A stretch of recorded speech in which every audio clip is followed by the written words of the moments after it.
didn't intend to do a review of this product. What I wanted to do is actually just set it up and get the Volvos on top of it and start working on it. Use it as the tool it was meant to be. But I've actually repacked it up, wasted a whole weekend trying to set it up and realized it's not going to work for me. There's kind of 3 points why this isn't going to work. The first one is that there's lots of hype, but what they don't tell you, or if you're not careful to think about it, is that it only works with modern cars, I think, or cars with frame rails that are parallel.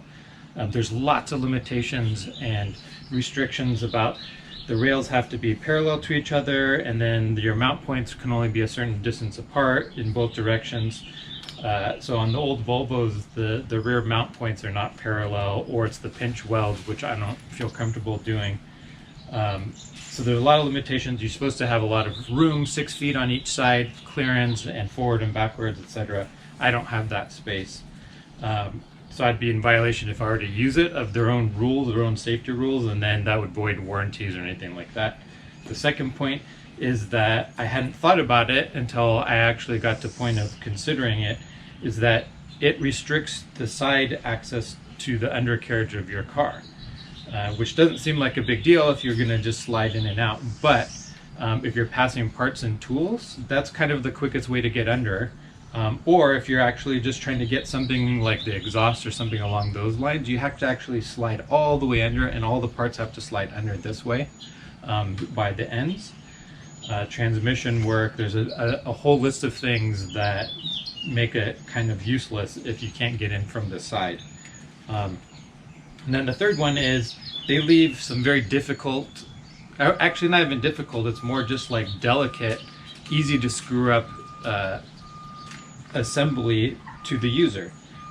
I had issues. I followed the directions and then got to the point with the glue lock that came from China. The bottle doesn't have directions. The actual directions from the tool itself don't talk about it. So I had to look it up online, and by that point I had already over torqued and didn't dry out, and etc., etc. So the seals never sealed properly.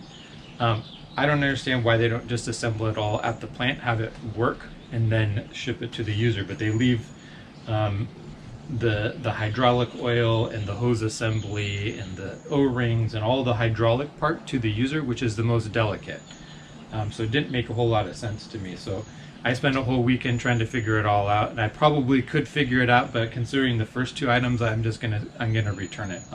It's not worth me trying to get this up, the expense of it, for the huge limitations that it has. I think this is designed for somebody who has an epoxied floor garage, who's just doing brake work or changing tires, changing the oil. I think you could do a lot of work with it. It could be useful if you have all these things set up and you just kind of like changing one part at a time. But for me, where I'm going to need to put my old 142 up on the lift for days and days at a time, and it's not going to work. Oh yeah, that's another thing, is that it says it's supposed to be used inside. It's prone to weather damage and cold and heat and all that kind of stuff.